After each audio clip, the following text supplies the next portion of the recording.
ধিঙত আগন্তুক বিধানসভা নিৰ্বাচনত বিজেপিৰ প্ৰাৰ্থিত্বৰ দৌৰত অমৰজিৎ গোস্বামী। আগন্তুক 2024 বিধানসভা নিৰ্বাচনৰ প্ৰতি লক্ষ্য ৰাখি ধিং সমষ্টিত বিভিন্ন ৰাজনৈতিক দলে নিৰ্বাচনী কুচকাৱাজ চলোৱাৰ সময়তে বিজেপি দলো পিছপৰি থকা নাই। অমৰজিৎ গোস্বামীয়ে সমষ্টিটোত এইবাৰ বিজেপি দলৰ পৰা শক্তিশালী ৰূপত অৱতীৰ্ণ হোৱা পৰিলক্ষিত হৈছে।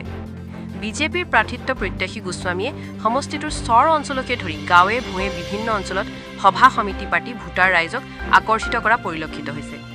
সংখ্যালঘু অধ্যুষিত সমষ্টিটোত ভোটাৰ ৰাইজে জনদৰদী গোস্বামীক আঁকোৱালি লোৱা দেখা গৈছে। ইফালে সমষ্টিটোত যোৱা নিশা সমষ্টিটোৰ তাতিকাটা আৰু হাতীমৰীয়া পঞ্চায়তত বিজেপি দলৰ এখনি সভা অনুষ্ঠিত হৈ যায়। সভাখন মুখ্য অতিথি হিচাপে অমৰজিৎ গোস্বামীয়ে উপস্থিত থকাৰ উপৰিও যুৱ নেতাৰ ৰিজাবুৰ ইছলাম, ৱাছিম আকৰাম, পঞ্চায়তৰ বিজেপিৰ দলৰ সভাপতি জিয়াবুৰ ৰহমানকে ধৰি বিজেপিৰ দলৰ কৰ্মকৰ্তাসকলে চৰকাৰৰ উন্নয়নমূলক কাম কাজৰ সম্পৰ্কে ভাষণ প্ৰদান কৰে। ইলেকশ্যন আহি গ'ল, নিৰ্বাচন আহি গ'ল, সকলোৱে জানে। আমাৰ ধিং সমষ্টিত কি হয়, আগৰ কিবাৰ তাৰমানে আমাৰ কি হয়, ধিং সমষ্টিত আমাৰ অলপ শোচনীয় পৰাজয় হয়। গতিকে এইবাৰ জোৰ দিছোঁ আমি প্ৰথম সংগঠনত। আমি গতিকে গোটেই মই গাঁৱে ভূঞে আমাৰ যিমান কাৰ্যকৰ্তা আছে, যিমান আমাৰ বিজেপিক ভালপোৱা মানুহ আছে, আমি তেওঁলোকক লগ ধৰিছোঁ আৰু কৈছোঁ যে বিজেপিক কিয় ভোট দিব লাগে সেই কথাখিনি বুজাইছোঁ। যিহেতু আমাৰ সদায় প্ৰথম আমাৰ বিজেপি দলৰ প্ৰথম কাম সংগঠন। মই নগাঁও জিলাৰ ভাইচ প্ৰেচিডেণ্ট হিচাপে, নগাঁও জিলা বিজেপিৰ ভাইচ প্ৰেচিডেণ্ট হিচাপে মোৰ এইটো দায়িত্ব আছে যে এইবাৰ নিৰ্বাচনত আমি অৱতীৰ্ণ হ'লে যোন পাৰ্টীয়ে নহওক তেওঁলোকৰ লগত আমি সমভাৱে যুঁজ দিম। যুঁজ দি যাতে আমি আমাৰ তাৰমানে জিকিব পাৰোঁ ধিং সমষ্টিটো। এতিয়া দ্বিতীয় কথা হ'লে টিকেটৰ কথা। টিকেটটো মই বিচাৰিছোঁ। আমাৰ বিজেপি দলত চাব অন্য দলৰ নিচিনা নহয়, যোনেই টিকেট পায়। আজি মই বিচাৰিছোঁ, মই নাপায় বেলেগ এজনেও পালে মই কিন্তু আমাৰ বিজেপি দলৰ যিজনেই টিকেটৰ পৰা ডিপ্ৰাইভ হয় তেওঁ কিন্তু যিজনে টিকেট পায় তেওঁৰ লগতেই থাকে। গতিকে মই টিকেট পালে পাম বুলিয়ে যে কৰিছোঁ সেইটো কথা নহয়। আজি আমি বেছি জোৰ দিছোঁ সংগঠনত। যদি দলে মোক উপযুক্তভাৱে টিকেটটো দিব আৰু টিকেটটো দিলে আমি ৰাইজক লগত লৈ আমি যুঁজ দিম আৰু এইবাৰ যুঁজত এইবাৰ ভাল যুঁজ হ'ব আৰু ধিং সমষ্টিত এইবাৰ জিকাৰ চান্স বহুত বেছি আছে, কাৰণ ৰাইজৰ মাজত মই ঘূৰি সেইটো গম পাই আছোঁ। ইছ্যু মানে মই আপোনাক কৈ ঘণ্টা লাগিব ইছ্যু কথা ক'বলৈ। 1 ঘণ্টা 2 ঘণ্টা ঠেক নহয়, কাৰণ 15 বছৰ আমি পিছুৱাই আছোঁ।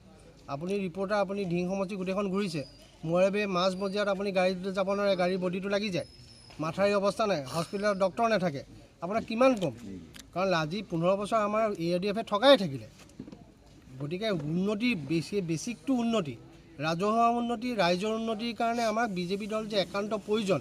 আমি যে সদায় তাৰমানে যিটো আমাৰ যিফালে চৰকাৰ থাকে আমি সেইফালে চৰকাৰৰ ফালে থকাটো প্ৰয়োজন, সেই কথাখিনি মানুহক বুজাই আছোঁ। কাৰণ তেওঁলোকক কি হয়, আমাৰ মুছলমান সমাজক বৰ তাৰমানে আমাৰ আৱেগিক আল্লাৰ কথা কয়, আপোনাক ব্লেকমেইল কৰি পেলাই আহি ARDF বা কংগ্ৰেছে আহি কৈ দিয়ে, তেওঁলোকে সেইমতে ভোট দি দিয়ে। বৰ তাৰমানে আমাৰ বৰ সহজ সৰল মানুহ, তেওঁলোকে ইমান পেচপুচ বুজি নাপায়। গতিকে আহি কৈ দিলে, মছজিদত বহি কৈ দিলে ভোটটো তেনেকৈ কোন আছে হৈছে চাবলৈ নাই, যে নিজৰ ৰাইজৰ উন্নতি হ'বনে সেইটো চাবলৈ নাই, তাৰমানে দি দিয়ে।